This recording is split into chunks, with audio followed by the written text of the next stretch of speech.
Amen.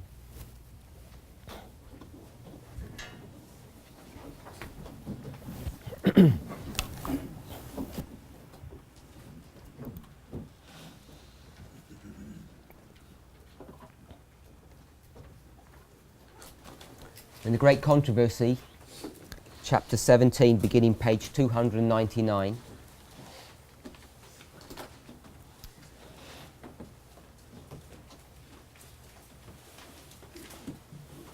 Heralds of the Morning. Just want to pick up a couple of key sentences that we've read. Page 301, paragraph 3.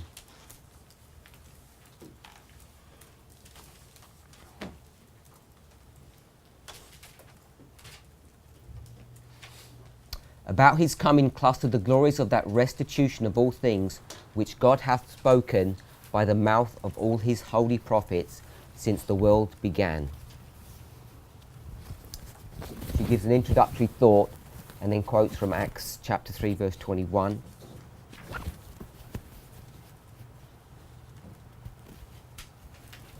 And then dropping down a couple of paragraphs to 304 paragraph 1.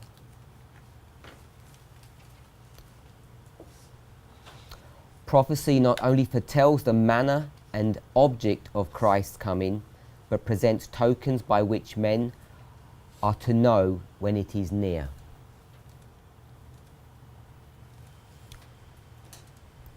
So they're the two key sentences that we focused upon.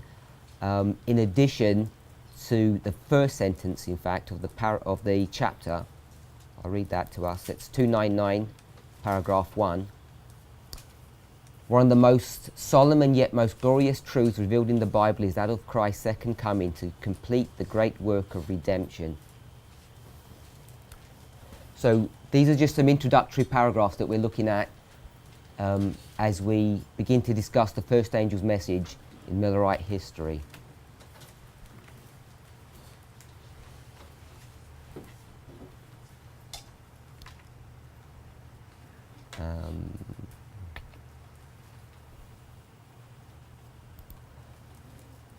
So I just want to get a couple of people to summarise where we've got to so far in our class. But before we do that, just want to read a couple of other Spirit of Prophecy quotes.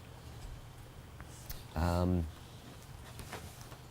only taking one sentence, so I'll just give you the references, but don't bother trying to search them up, because I'm just going to read through these 4 passages relatively quickly, so you won't have time to search for them really. The first one is Evangelism 190.1.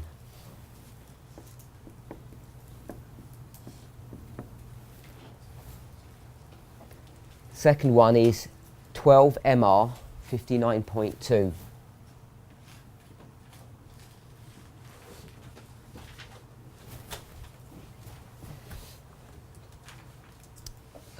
The next one is Maranatha 11.5.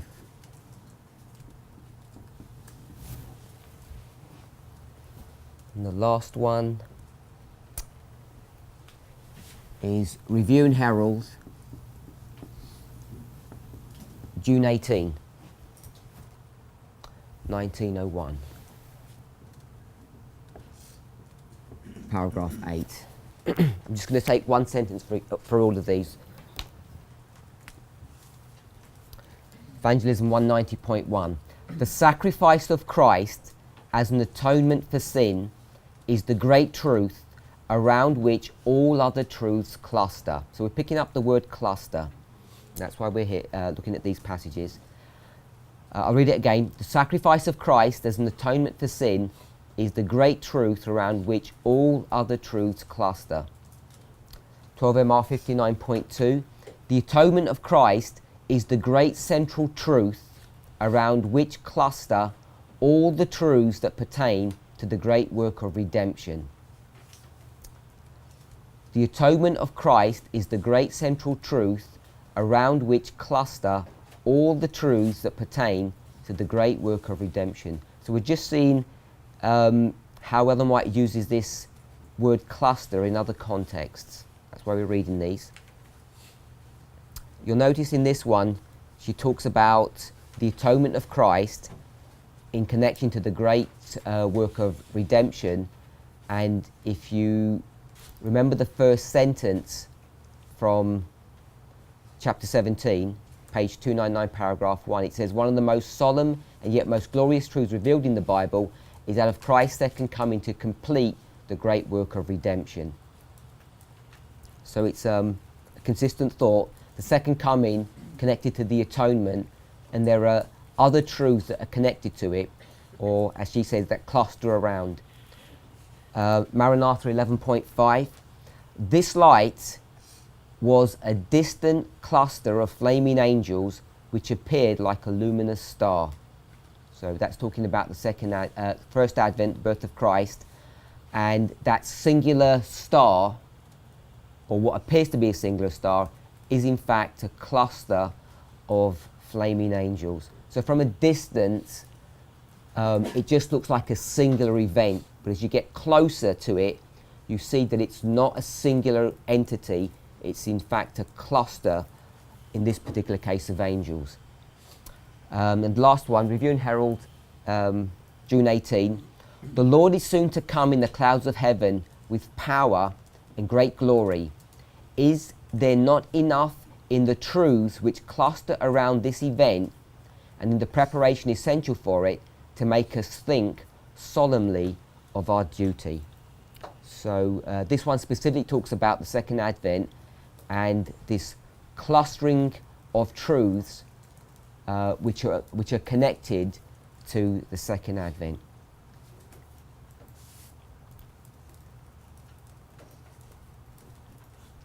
So does anybody want to volunteer just to give a minute, 2-minute summary of where we've got to so far?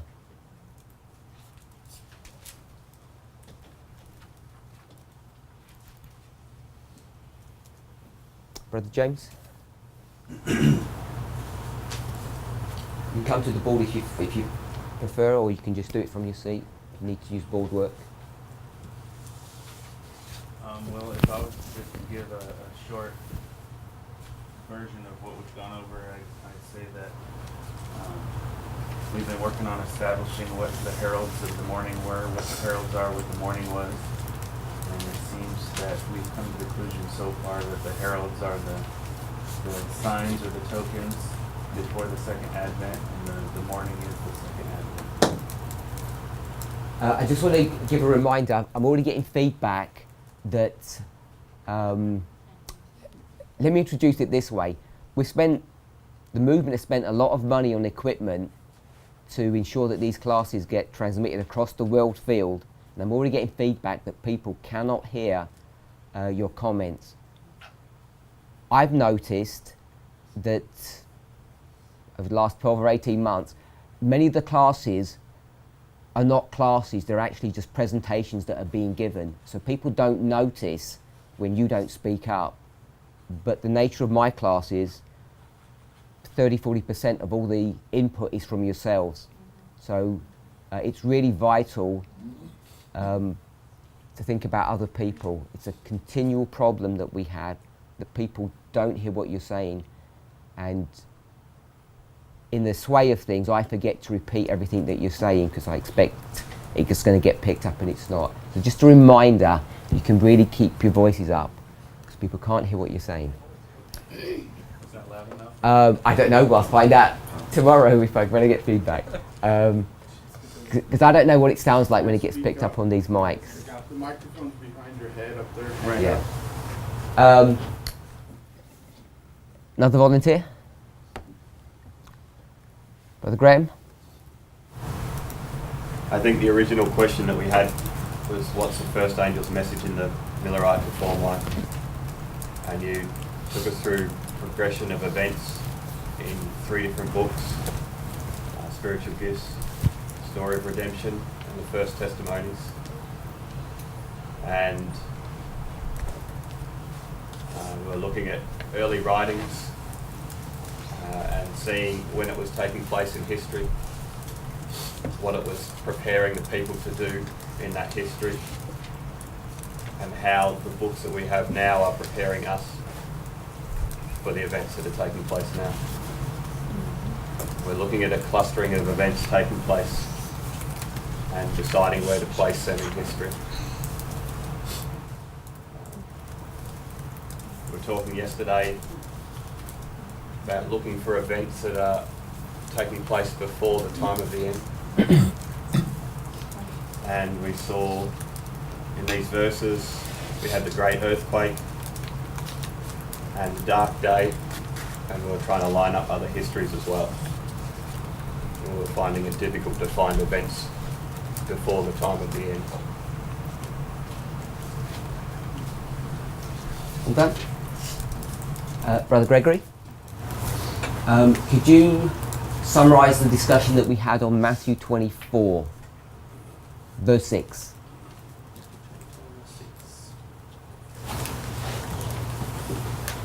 I'll read the verse, give you a couple of moments to prepare for that.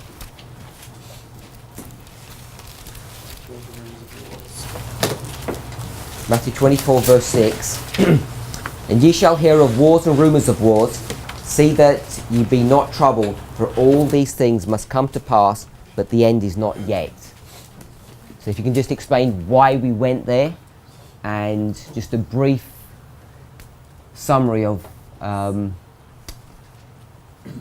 approach that we should have in that verse. So we read in Great Controversy about the tokens by which we're to know that the second coming is going to be near, and we found them to be distinct from the heralds, and they had to precede the second coming, and they had to be in probationary time for them to be of any use whatsoever. We found a number of parallel examples. For example, Hananiah's death preceding the destruction of Jerusalem, the royal boys being taken away to Babylon. We also have the first siege in the section of destruction of Jerusalem before Titus coming in and actually destroying it.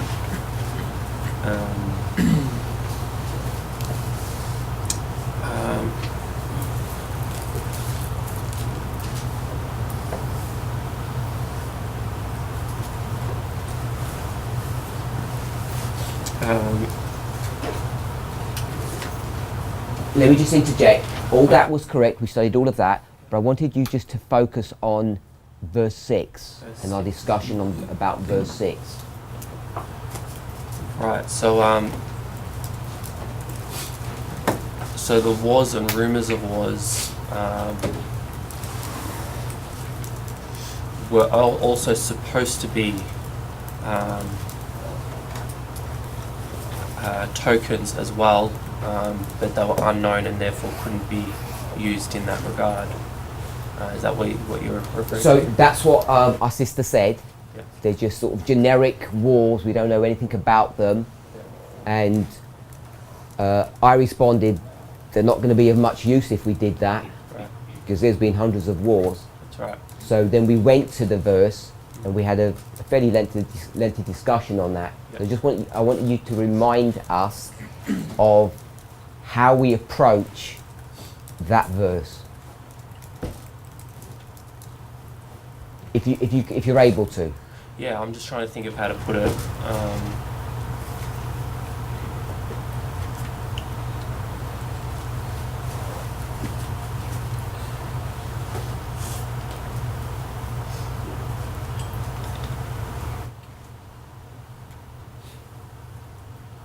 I don't know if I'm going to be able to put in words. Sorry. Sister Bronwyn? You showed that it isn't a vague war, that there was actually, I think you said, Okay, Very- it doesn't matter what I said. I want you We to lead us understood. through a Bible study, briefly, of how we approach that passage, because it was suggested that these are tokens, wars and rumours of wars, and I'm saying, well, what does that mean? So we went to the verse, and I'm saying the verse is very instructive when we know how to approach it. So you tell us how we should approach this verse, how we deal with it. we should approach the verse specifically we should consider the Roman Empire civil wars that were going on during that time leading up to the destruction of Jerusalem. And if we were to take the time to look at those specific wars leading up to AD 70, we could make an application in our time possibly with what's coming on our land. That's how I understood it. Okay?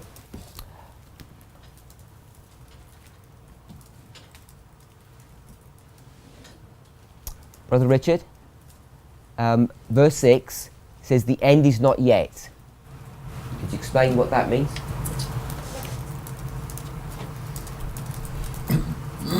It was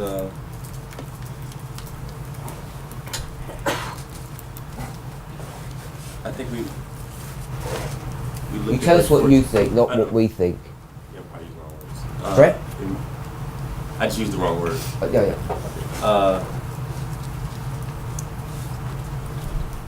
That these things would come to pass. Christ would tell him, he was talking to his disciples, and they asked him basically three things. One would be, what would be the sign of his coming, and when would the end of the world be, and also when shall these things be?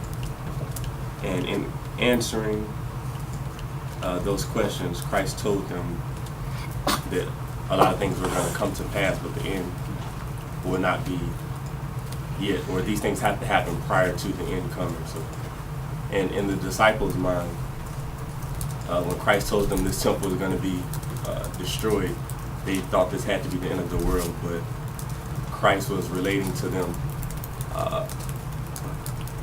information that we would use at the end of the world, that we would understand would parallel the destruction of Jerusalem.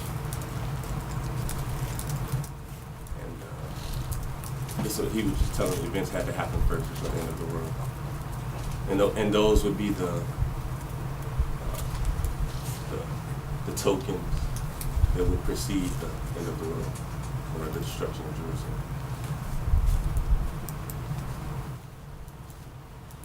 Verse 6, the end is not yet. What is that? What is it? The end is not yet. The end of what? What is the end that's being referred to? The end of the world. End of the world? Sister Kathy. We need to start with you. Same question. The end?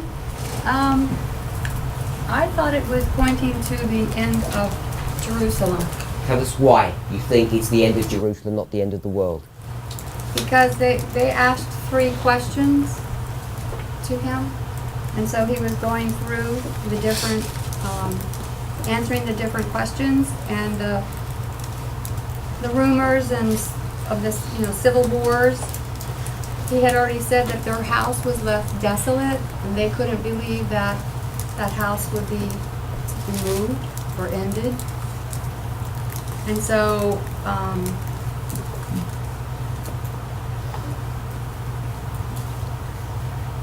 then we got to verse 14 and compared it with Colossians 1:23 about the preaching in all the world. And then from 15 on down, it was destruction of Jerusalem. And what did he say? Maybe I got it backwards.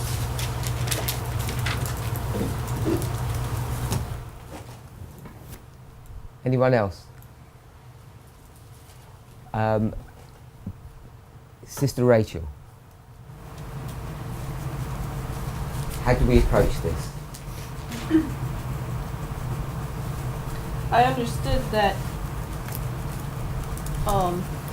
Before you do that, let me ask you a question. How are you going to approach the subject? What assumptions are you going to make? The subject of the end. Yeah, I'm gonna say explain verse 6 to us, and so before you explain, in your own thoughts, you must have some kind of idea of how you even approach this chapter. What assumptions are you going to make? Because you have to assume something. You have to be working on some kind of rules. go back to the beginning and read, not just say what I think of verse 6. I'd have to see the context. Okay, so you can look at context. What else?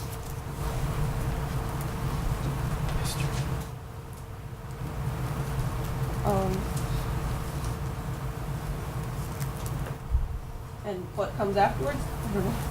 Read before and after the verse. Okay, so you're going to look at, go back to the beginning, then you're going to look at the context. Maybe, what would you assume, Brother Tyler, In this if chapter, you're going to approach this? What assumptions that you need to have some kind of approach to get some kind of sensible answer or meaningful answer at the end? That Christ is being cryptic. That it's a.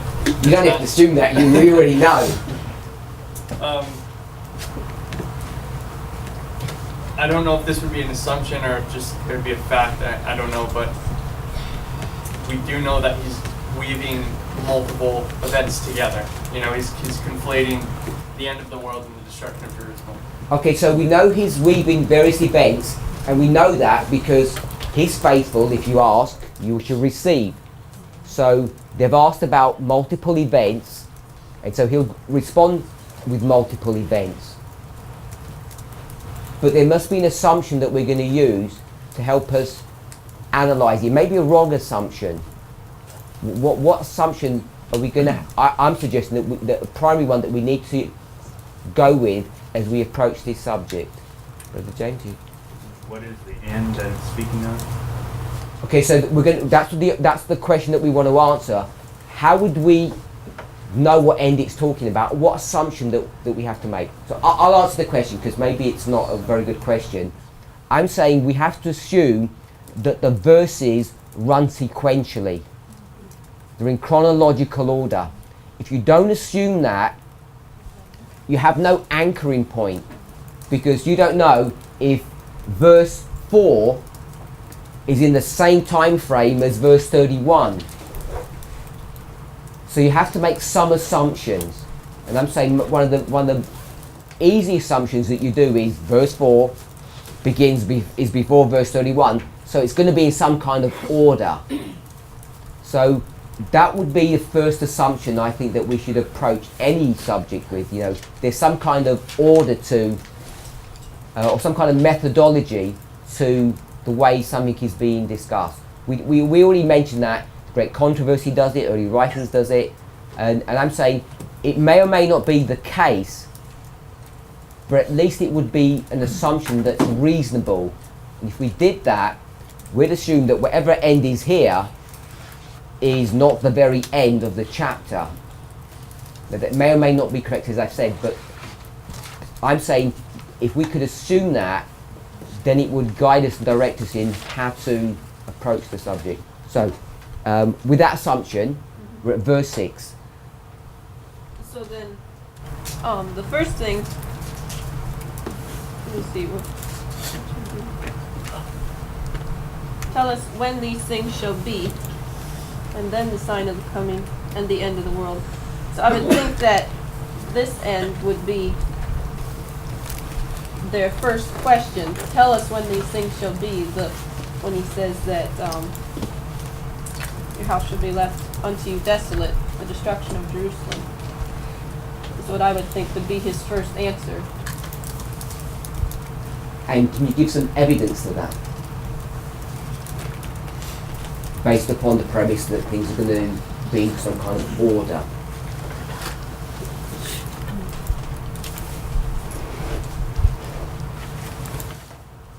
Jesus told them that when they showed him the temple, he said, I say unto you, there shall not be left here one stone upon another that shall not be thrown down. And they say, tell us when these things shall be. And then Jesus goes into describing the events that will occur before that happens. Okay, any other thoughts? Sister Kathy mentioned verses 14 and then into 15.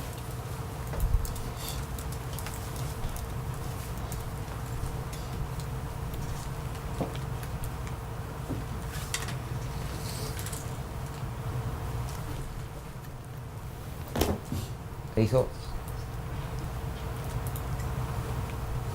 Yeah, I see in those verses that he's definitely talking about Jerusalem, and him that is in Judea flee to the mountains. And I always understood that to be talking about the destruction of Jerusalem. Okay. So, if we broke our own rules for a moment, and we said instead of just focusing on Matthew 24, we went to a parallel chapter. We went to Mark 13. We went to Mark 13, verse 9.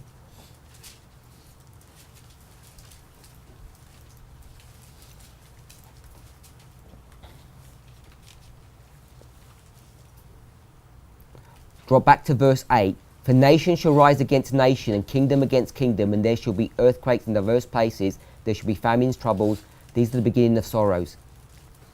So it talks about nation rising against nation, kingdom against kingdom, very similar to the wars, rumours of wars. Verse 9, but take heed to yourselves, for they shall deliver you up to councils, and in the synagogues you shall be beaten, and shall be brought before the rulers and kings for my sake, for a testimony against them. So, verse 10, the gospel must first be published among all nations. That's Matthew 24:14. But it uses the word synagogues. Now, when we read that, we just say synagogues are churches. It's, we'll just bring it to the end of the world. But it says synagogues. And God's people don't go to synagogues at the end of the world. So even the language is directing you to the historical context of when to place these events. If we go with the premise that it is in some kind of order. So, Brother Bobby, do you want to make a comment? It was to look carefully at the history. That was my comment. Okay. So, for those who weren't in class, we spent some time doing that because I think it's useful to show that when we pick up wars and rumours of wars, it's not as vague a term as people make it out to be. There are specific wars, specific issues. And the reason why we discuss that is because Brother Daniel said, what about the Afghan war, 79 to 89? Because that is some kind of token, some kind of sign, and we discussed this in our movement, that the leadership should have seen to know that the time of the end is coming. They should have been able to pick that up. And they weren't able to because they don't understand about which wars to focus on and which wars not to focus on. So coming back to great controversy, unless anybody's got any comments or any other... Just a question, which wars are you referring to then specifically? Because you're saying that it is a specific one, but you're not saying which one it is. So in that verse, the wars and rumors of wars, which ones are you thinking that those are? So I'm not saying I'm an expert on the history of this time period, but there were civil wars going on. We know that. There was various emperors contending for power, and there were nations that were rebelling against the Roman yoke. The Jews were just one of those. So it was those wars, and it wasn't my purpose to go to identify the specific wars, but to show us that if you know the historical context and then you study what wars were being addressed in that specific history, then it gives us the ability to make a correct application at the end of the world. It was just at that level. Versus the specific war. Sorry? The principle versus the specific war. Yes. Thank you. But the specific ones were, we know that the Jews are entering into war against the Romans. We know that there's civil war going in the Roman Empire, and there are other wars, other nations that are rising up in rebellion. Thank you. So coming back to great controversy, we're at page 304, paragraph 1.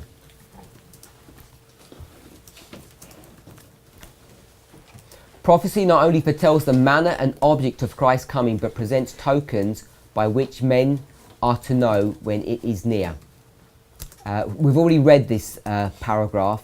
She then quotes Luke 21:25. There should be signs in the sun and in the moon and in the stars. She then goes to Mark 13, 24 to 26, and she talks about the darkening of the sun and the moon and the falling of the stars. And picking up the last part of that, those Bible verses, and then shall they see the Son of Man coming in the clouds with great power and glory. The Revelator thus describes the first of the signs to precede the second advent. There was a great earthquake, and the sun became black as sackcloth of hair, and the moon became as blood. So she talks about, picking up the sentence, the Revelator thus describes the first of the signs to precede the second advent. And in the first sentence, she talks about these tokens. So I don't think anybody specifically addressed this issue when I asked for some summaries, that the clustering of the glories are these tokens or these events that precede the second advent and show you that we're in the time period where the second advent is about to happen. So that's the conclusion that I want us to come to, if we're all in agreement with that. And we discussed that the original picture work here didn't really work. I know Brother Tyler wasn't here yesterday when we did that. But the clustering of events in this story would have been the captivity of Daniel under the reign of Jehoiakim, the death of Hananiah, and then the siege. And we gave Bible passages. This was obviously the book of Jeremiah. I think it's Jeremiah, maybe Kings. Leviticus 26, and then Ezekiel chapter 4. All of these were predicted events, and if they weren't predicted, they wouldn't be effective tokens. Why would that be the case? Why would they not be useful tokens if they hadn't been predicted, Brother Larry?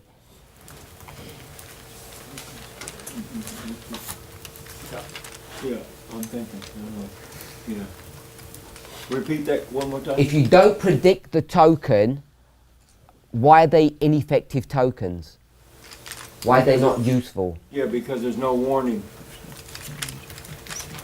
So when the token comes, if you weren't expecting it to be there, you don't even know that it's a token. Yeah? If Hananiah had just died and Jeremiah hadn't said he's going to die, people would have said, people die. It's, what's the issue? Cities always get besieged.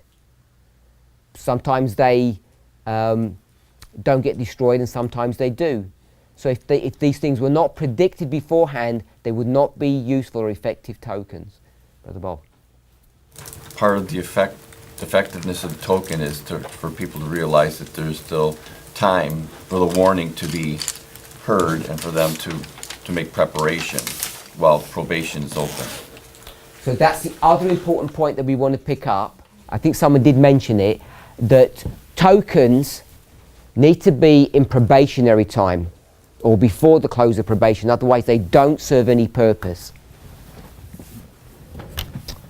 Any questions? Comments? Yeah.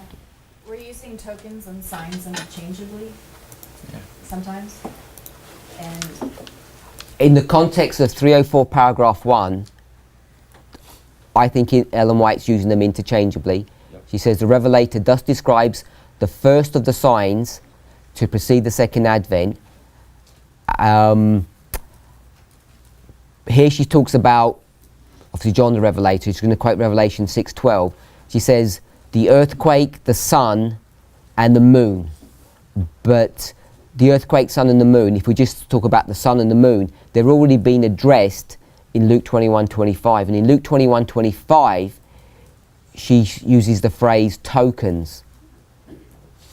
So prophecy presents tokens.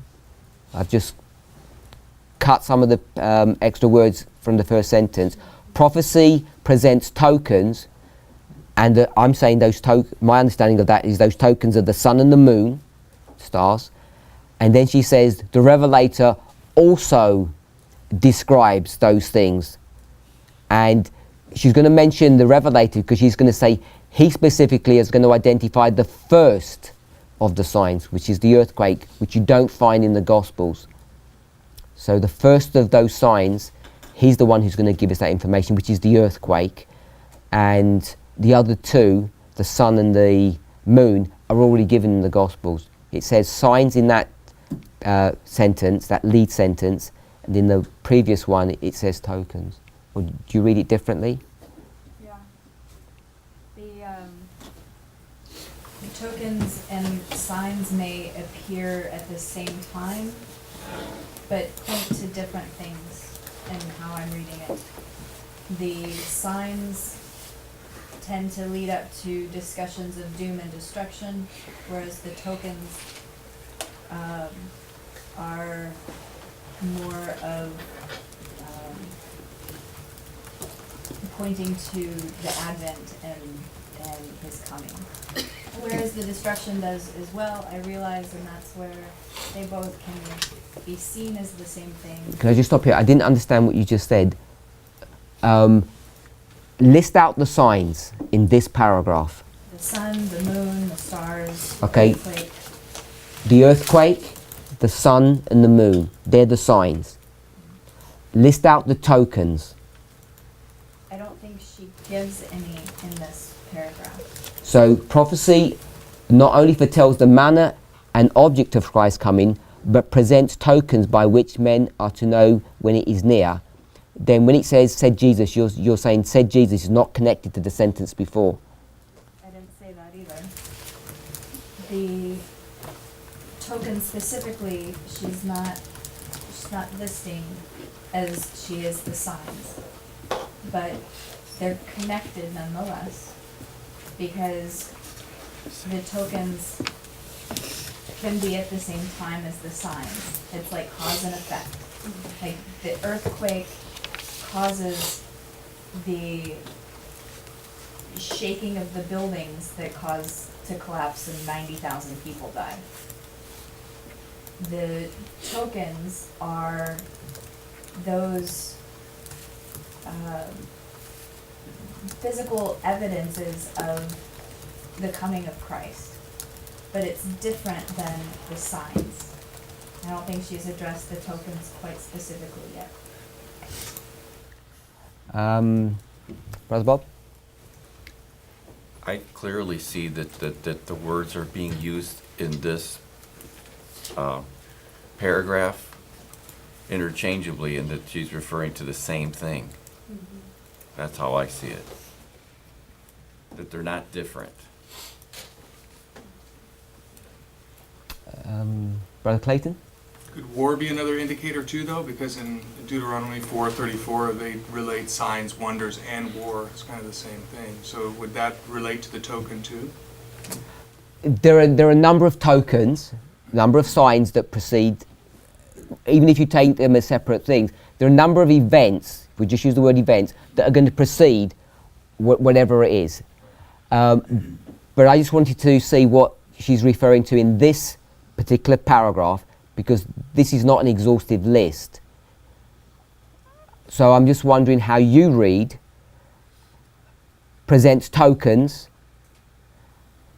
prophecy presents tokens, and then it says the revelator also describes the signs. Well, based upon the structure, because the intro, body, conclusion should work for a chapter, but it should also work for the paragraph. So it starts out the intro, the body, the conclusion, the same there, and it intros with simply with the tokens, and it closes with talking about the signs. So they have to be the same with the structure.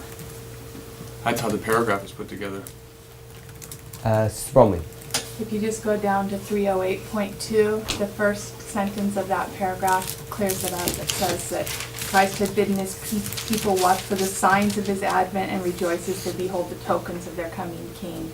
And that's just, it's putting them together in my mind. 308 paragraph 2. Christ had bidden his people to watch for the signs of his advent and rejoice as they should behold the tokens of the coming king. And that's where you can't separate the effects of the earthquake from the earthquake itself, but they're still distinct and separate. I saw this more clearly in reading Desire of Ages, but I know you want us to focus just on great controversy. Watching for the signs and beholding the tokens, I see is speaking specifically of two different, where the signs are pointing to destruction and the tokens are pointing to his coming.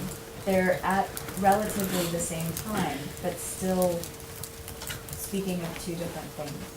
And maybe I'm wrong. So, coming back to 304 paragraph 1, it says, prophecy is going to present tokens, and then she's going to quote Luke 21:25.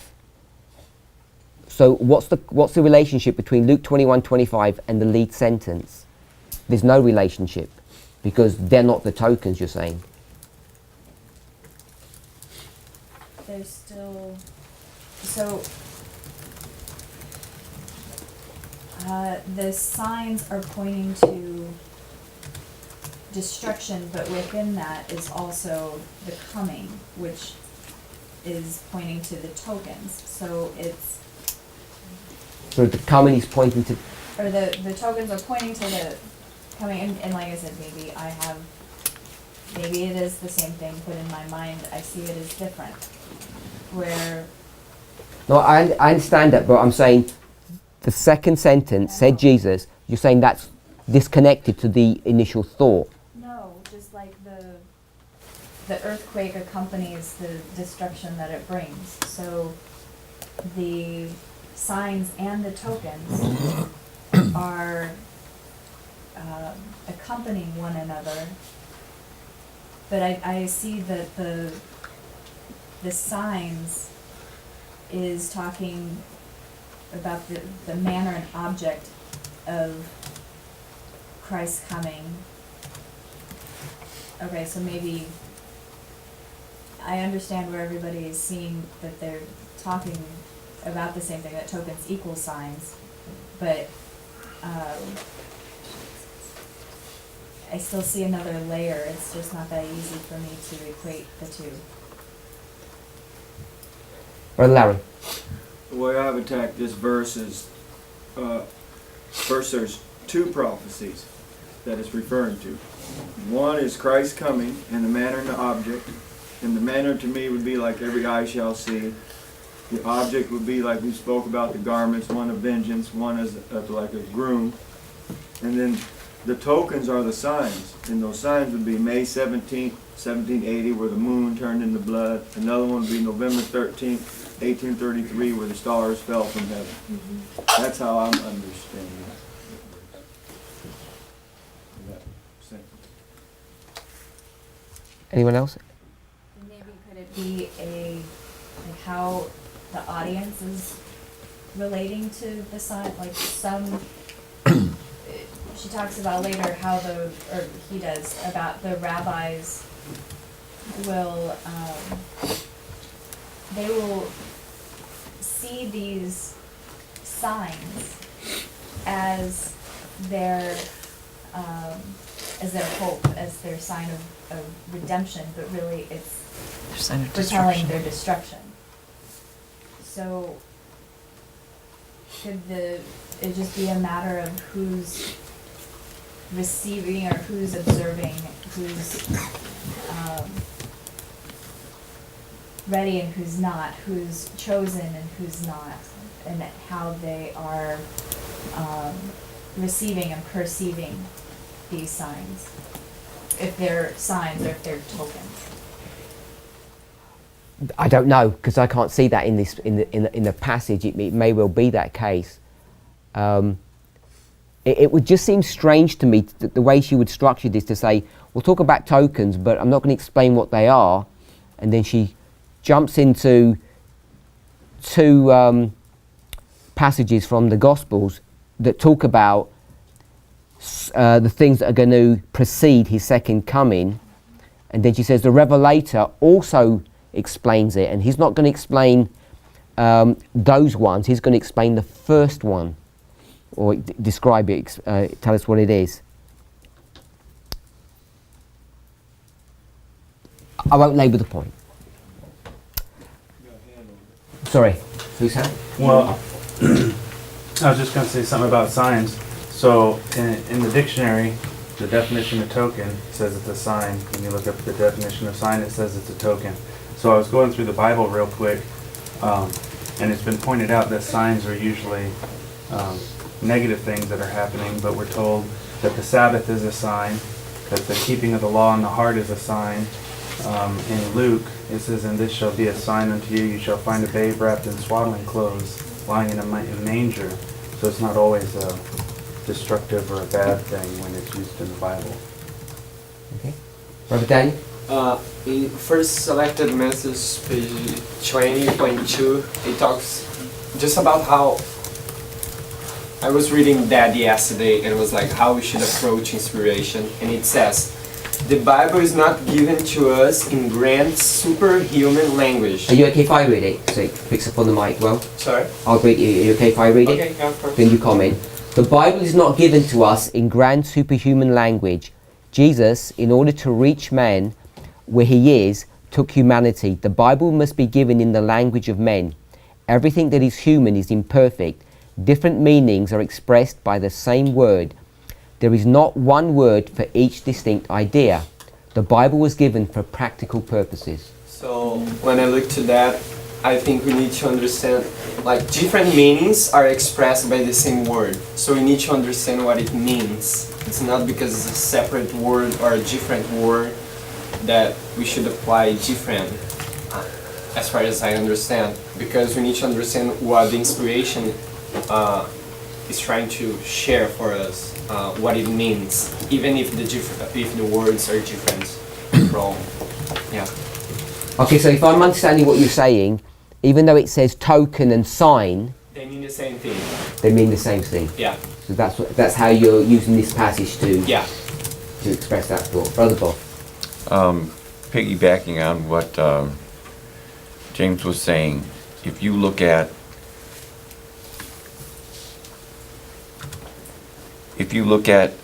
how it can be negative or a positive thing, we look at the grand event of Christ's second coming, and we know in Scripture it calls it the great and terrible day. It's a great day for those that are Christ and who are His, and it's a terrible day for those that are not. So these signs or tokens, depending on the individual, either they're a sign of their soon destruction or it's a sign of their deliverance. So it cuts both ways. It depends. It almost goes down to the individual. Okay. So. Next paragraph. These signs were witnessed before the opening of the 19th century. This is 304.2. Great controversy. In fulfillment of this prophecy, there occurred in the year 1755 the most terrible earthquake that had ever been recorded. So then she's going to explain about the Lisbon earthquake, 1755. We'll drop down to 306.1. 306.1. 25 years later appeared the next sign mentioned in the prophecy, the darkening of the sun and the moon. What rendered this more striking was the fact that the time of its fulfillment had been definitely pointed out. In the Saviour's conversation with his disciples upon Olivet, after describing the long period of trial for the church, the 1260 years of perpetual persecution, concerning which he had promised that the tribulation should be shortened, he thus mentioned certain events to precede his coming, and fixed the time when the first of these should be witnessed. In those days, after the tribulation, the sun shall be darkened, and the moon shall not give her light. Mark 13:24. 1260 days or years terminated in 1798. A quarter of a century earlier, persecution had almost wholly ceased. Following this persecution, according to the words of Christ, the sun was to be darkened. On May 19th of May 1780, this prophecy was fulfilled.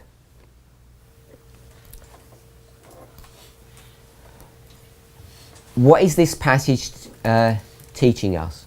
Let's try and lay it out graphically. Who wants to have a go?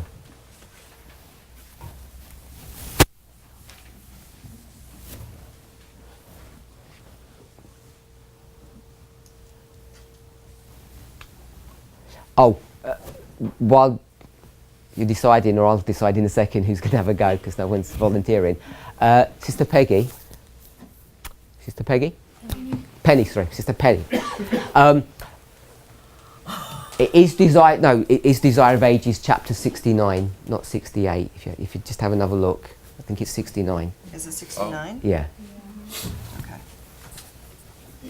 It was just a comment that we had to give. Who wants to volunteer? Sister Kathy. Okay, I drew a line.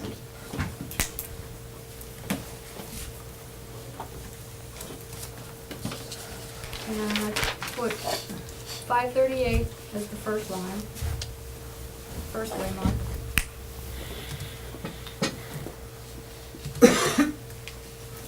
And 1755. You're going to need a longer line. Okay. Then 1773.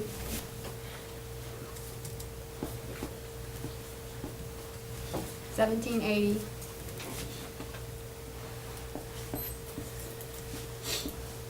$1798.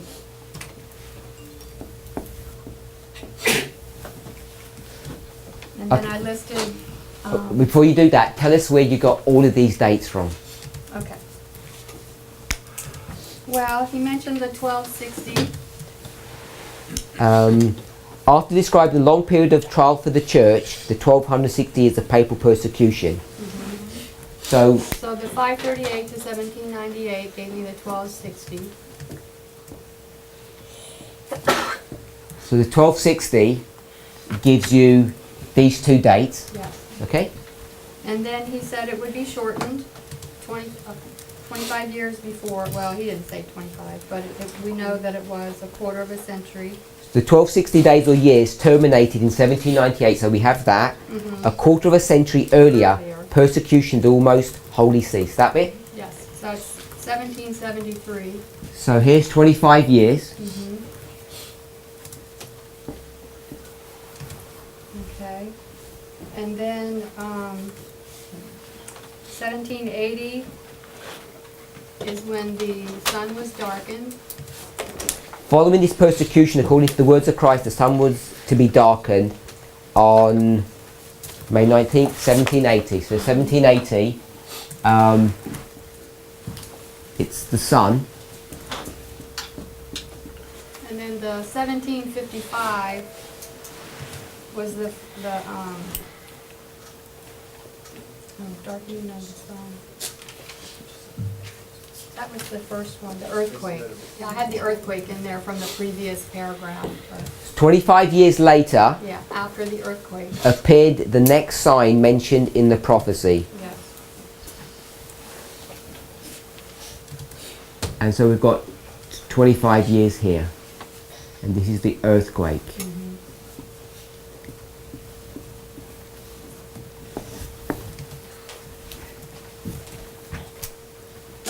Anything else?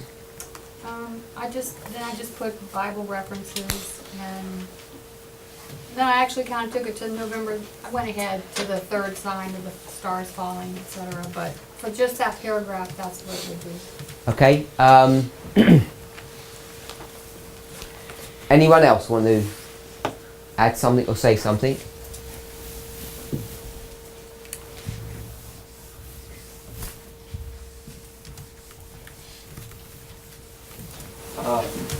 Just an interesting point. We read that there are a lot of wars, and we are saying they're not any kind of wars, and we have a lot of earthquakes. But if you don't know the time you're living to point which earthquake fulfills the prophecy, you're gonna say, oh, it's saying like there are a lot of earthquakes. We're gonna say that this is the end of the world. But these are pointing to a specific earthquake, to a specific sun. and the darkening of the sun and things like this, and the fall of stars. Of course, it's not always that the stars falls at the same time, but earthquakes we have a lot. But Sister White is applying this for one event, and we should also use that logic to the wars in verse 6. Okay, good point. Without going into what 1773 is, we'll do that maybe at a later time. Why is 1773 even being introduced into this story? Because we'll put 1833 afterwards, the stars. We'll leave that for the moment. So we've got, it doesn't mention the moon here, does it, in this paragraph, I don't think. Oh, it does. And the moon shall not give her light. So I'll put the moon here as well.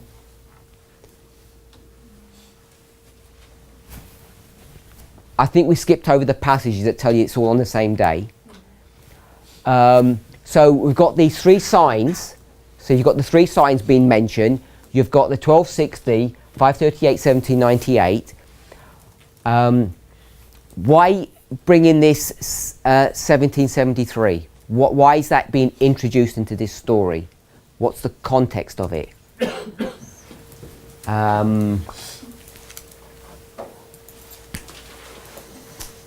Brother Graham. Why have they spoken about 1770? What's the relationship between that and the rest of the events? She's saying that persecution almost wholly ceased. Okay, so I'll put no more persecution. I'm not trying to focus on specifically what happens here, but why is that even being introduced into this passage? Why do we need to know that in relationship to the earth, sun and the moon? So that it'll give you a waymark to place those things to help. Explain how that's going to work. You may have to go to the Bible passages or walk us through this paragraph, because I want to know why is it being structured like this. She's given us a period of the 1260 years, and to help locate those events, Which events? The earthquake, the sun and the moon. She gives us a marker to help clarify where those events take place and help you to locate where they are.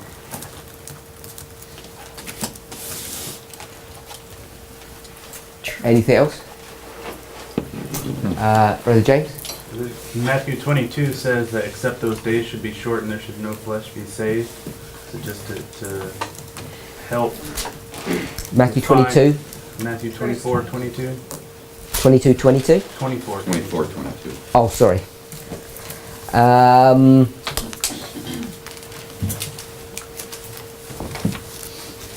I'll drop back to verse 21. For then shall be great tribulation, such as was not since the beginning of the world to this time, no, nor ever shall be.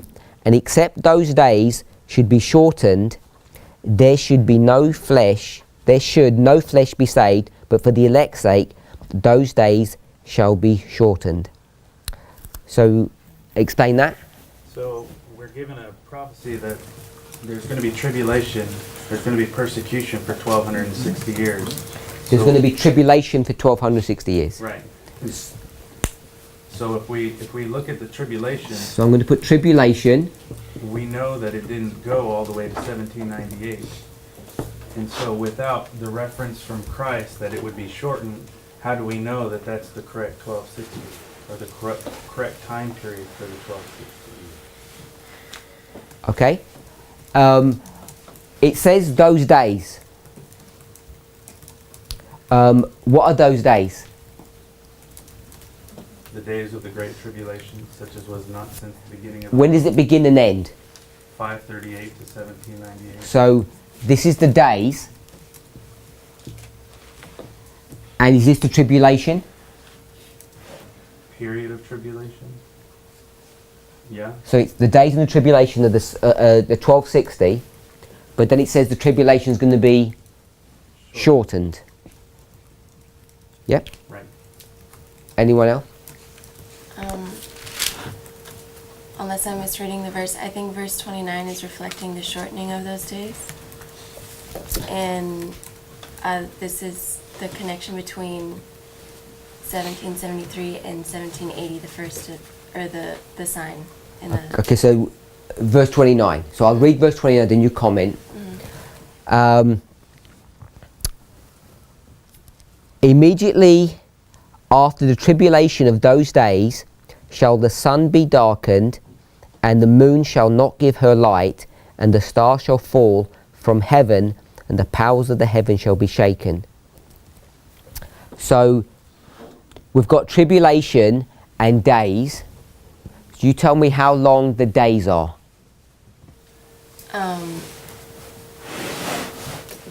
extending to 1773. If it extended to 1798, then you couldn't have the signs in the sky after. So it would have to be. So you're saying the days are this long?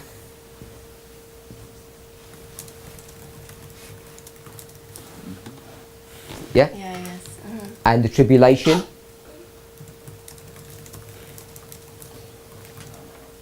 No, I'm sorry. The tribulation goes to 1773 and the days goes to 1798. So you're saying the days are this long? Mm-hmm. And the tribulation's that long? I think. I think so. Brother James? I agree with that. So is that in contradiction to verse 21 and 22 that you read for us? I don't think so. So this one, it said that you said the tribulation was that long, Right. and this one says tribulation is that long. Right. That's what I meant on the bottom. Oh, so the tribulation isn't that long. Right. It's only that. Right. Is that how everybody reads those passages? Sister Bronwyn? But in one respect, if the tribulation is shortened, you could see that the tribulation lasts all the way to 1798. For it to be shortened, it has to have an original tribulation period. Where does it say the tribulation is shortened? We just read it. 21. For the great tribulation, no, sure, except those days should be shortened. Oh, so those days. I see what you're saying. Yep. So one's days, one's tribulation. And then why aren't we starting it at the earthquake? Because that was a sign leading up to this, a token leading up to the prophecy. Why are we starting it? Just because he only says sun, moon, shaking the powers When you say of heaven? starting, You know, the tribulation stopping at the earthquake. No, he's stopping the tribulation No. at the 1773. Yes. Yeah, why not at the earthquake? Because that is one of the tokens. I think it's because Ellen White says the 1260 days or years terminated in 1798. A quarter of a century earlier, persecution had almost wholly ceased. Okay. So it would seem to me contextually a quarter of a century earlier than 1798. That's how I'd seen that. I guess that's how Sister Kathy had understood that passage. Brother Tyler? So it seems like we're making a distinction between the days and tribulation, but when Sister White talks about it In this passage? she says in what you just read actually. Okay, so the 1260 years. The 1260 days or years terminated in 1798, a quarter of a century earlier. Oh, sorry, wrong one. We're at 306.1 right in the middle, the 1260 years of papal persecution. Okay. In the Saviour's conversation with his disciples upon Olivet, after describing the long period of trial for the church, the 1260 years of papal persecution, concerning which he had promised that the tribulation should be shortened. So right there, she blends the concept of tribulation and days. And that's all. I'm putting that into the mix. So, blending, You're saying tribulation equals days. That's what you mean by blend? I'm asking. That's what it seems to be. I'm not being dogmatic about that, but it just seems like that's what it seems. Okay, That so she's taking, because it doesn't specifically say, the verses make it seem like the days are different than the tribulation. I see how you can read that, but as she explains it, she actually mixes the verses, because Christ never actually says that the tribulation should be shortened. He just says the day should be shortened. So he says the day shall be shortened, and she says The tribulation shall be shortened. the tribulation should be shortened. Okay, so the Bible verse says days shall be shortened. That's verse 22. Except those days should be shortened, and she says the tribulation should be shortened. And verse 29 gives you that context connotation as well. Immediately after the tribulation of those days, then you're going to get the sun, moon and stars. So it seems to infer that the tribulation is part of the days in verse 29, but verse 22 seems to read differently. It seems to have this interchangeability. Who had their hands up? Brother Bob.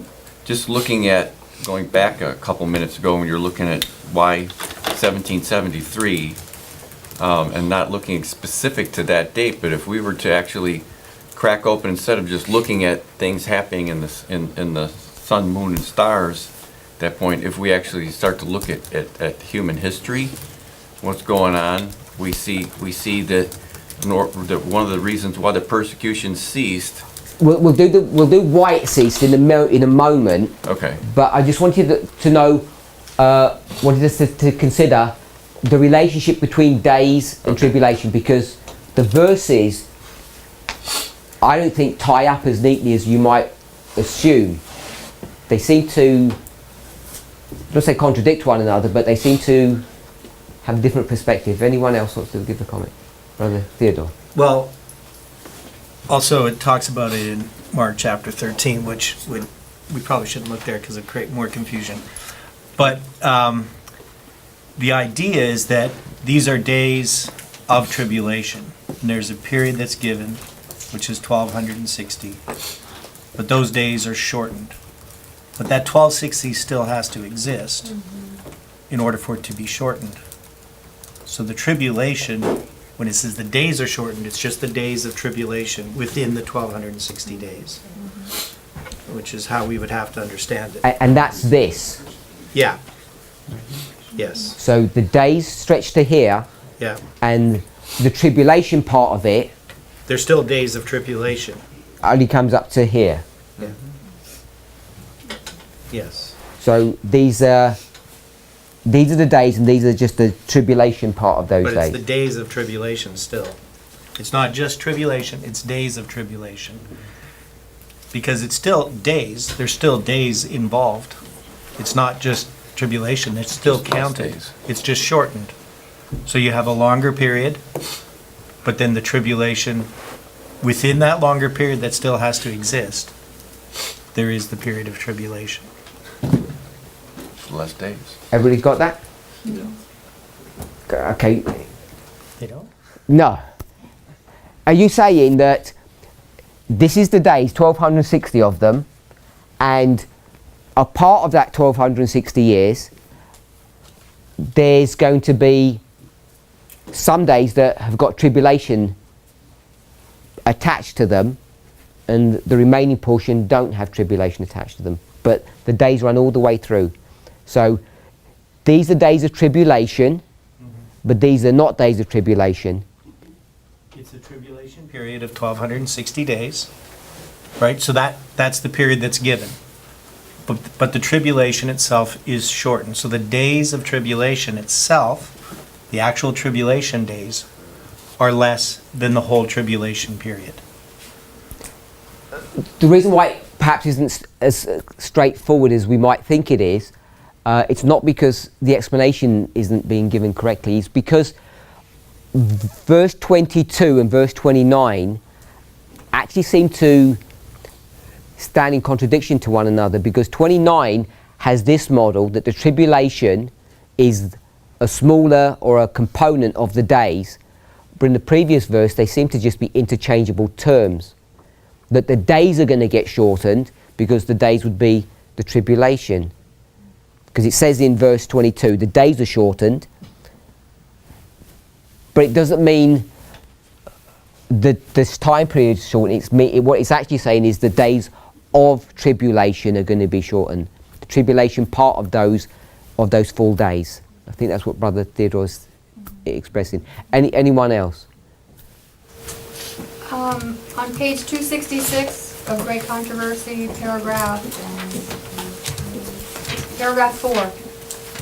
The Give me 1 second. Pardon me. Okay. GC 266. Point 4. The whole of the paragraph? I'll read the whole, it's quite short. The persecution of the church did not continue throughout the entire period of the 1260 years. God in mercy to his people cut short the time of their fiery trial. In foretelling the great tribulation to before the church, the Saviour said, except those days should be shortened, there should no flesh be saved. But for the elect's sake, those days shall be shortened. Matthew 24:22. Through the influence of the Reformation, the persecution was brought to an end prior to 1798. I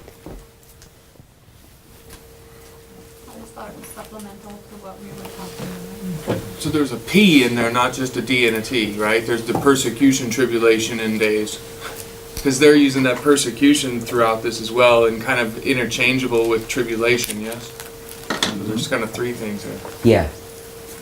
So if we were going to do that, you might say that this period of tribulation, part of it has persecution and the part doesn't. When you start introducing this third idea, this third word of persecution.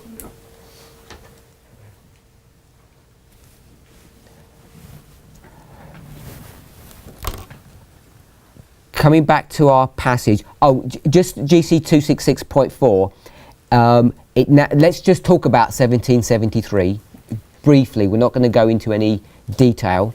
Just want to get an idea of what's going on there. So she's going to give us a clue. She says, through the influence of the Reformation, the persecution was brought to an end prior to 1798. So she's talking about 1773, even though she's not talking about it specifically. And she says it's because of the Reformation. And if we just took Luther's life, what time period did we say that was? Remember?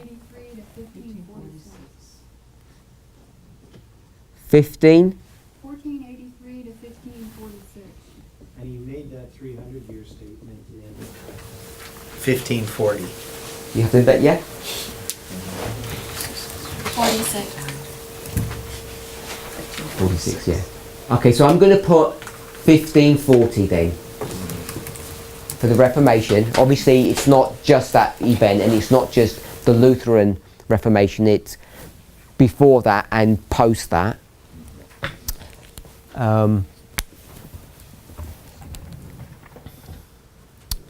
So the influence of the Reformation is going to precipitate that this persecution is going to cease before 1798.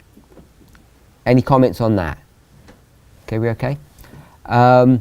So what's happening in 1773 to stop the persecution or to limit it? There's an order by the... Brother Richard. You already know, I know that. Sorry, I was thinking, what was the question again? I was thinking about 1773. Why does persecution stop in 1773?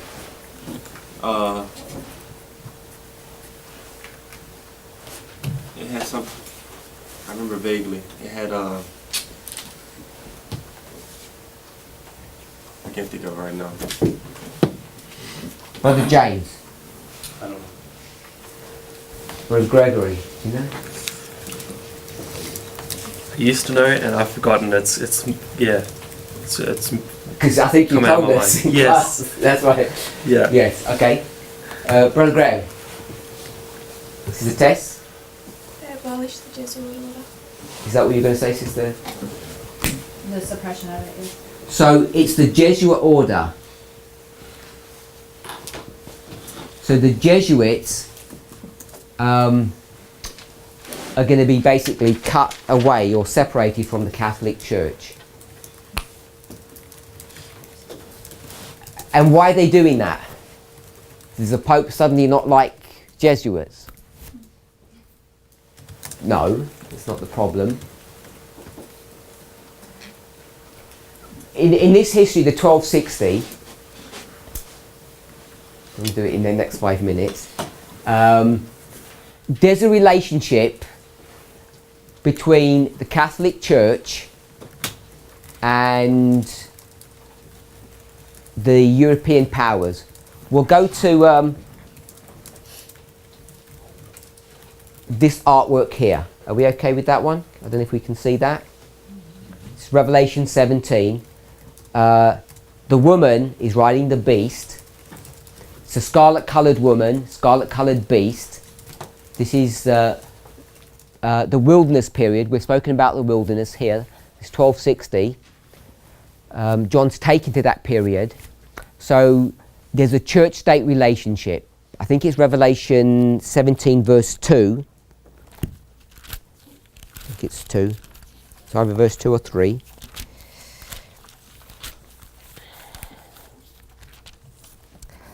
Verse 2. I'll read verse 1 as the backdrop.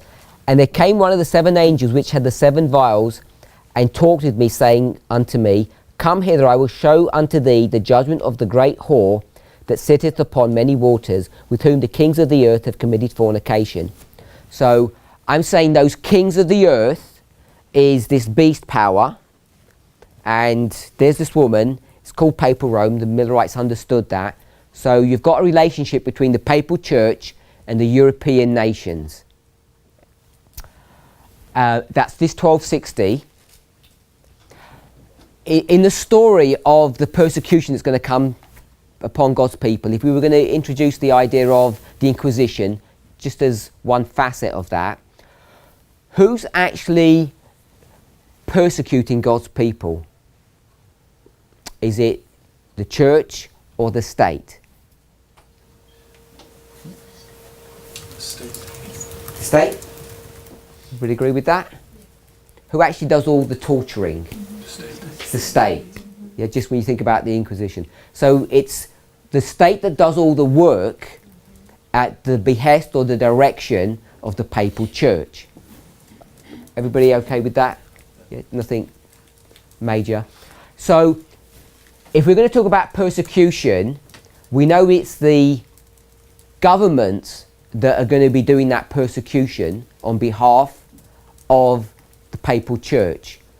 So here in 1773, what has happened for persecution to cease, Brother James? The countries get wise to what the Jesuits have been doing, and so they don't use them as their counselors anymore. Speak up. I thought I was speaking loud enough. So They can't even hear you at the back. Before we go into that detail, what must be happening in 1773 for persecution to stop? Just obviously based upon what you've even just said. the countries quit listening to the papacy. Okay, so there's a separation of church and state that's going on in 1773. Are we okay with that? Yeah. The separation of church and state has happened here, 1773, which is before 1798, which is what you'd expect, because normally we would teach that separation of church and state happens here in 1798. Why does that happen, or how does that happen? Because there's a deadly wound that's been delivered to the papacy. And what's that deadly wound? Separation of church and state. We normally mark it in 1798, but this is showing us that it's really going into effect in 1773. So if you make the comment that you made about the Jesuits. What I was saying was the countries were getting wise to what the Jesuits were causing, so they quit using them as their counselors, because many countries had them as their as their counselors, as their advisors. And when they got wise to it, they weren't willing to put up with it anymore. Everybody okay with that? And just one added thought on that. If you just follow the money, you'll know what the motivation is. The Jesuits had enriched themselves, and it was partly, as Ellen White says, the Reformation that makes the governments begin to open their eyes that actually salvation is not dependent upon the papal church to provide that for them. They can get salvation effectively without the papal church doing that. So it's this concept here that you don't need the papacy to have a relationship with God that precipitates 1773, that they become brave enough to say, actually, all this money that you're stealing from us and all of this power that you have usurped, we don't really need to give it to you because we can stand on our own 2 feet. We don't need the Jesuits to help control and direct our work. So it really is about the money, but it's connected to the issue of salvation, that you don't need a priesthood to go to God.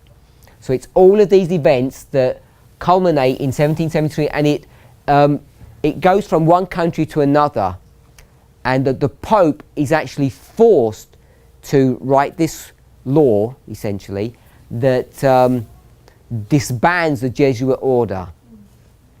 It doesn't last very long. I think it's 1814, but it's sometime over here. Is it 1814? That the order gets reinstated because the dynamics have changed in Europe. But that's what 1773 is. It's the dissolution of the Jesuit order, which is being forced upon the church because of the Reformation, and because the government see that the church has enriched itself through the use of the Jesuits. Well, just got one or two more things to comment on about this, and we'll do that in our next class before we move on. Let's close with prayer.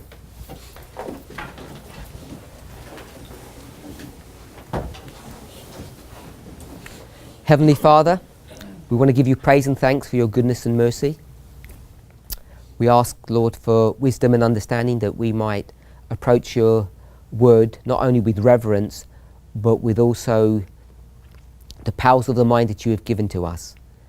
Help us to honour and glorify you through our conduct and our behaviour and our conversation throughout this day. We ask for a special blessing upon the food that you have provided for our needs. We ask and pray all these things in Jesus' name. Amen.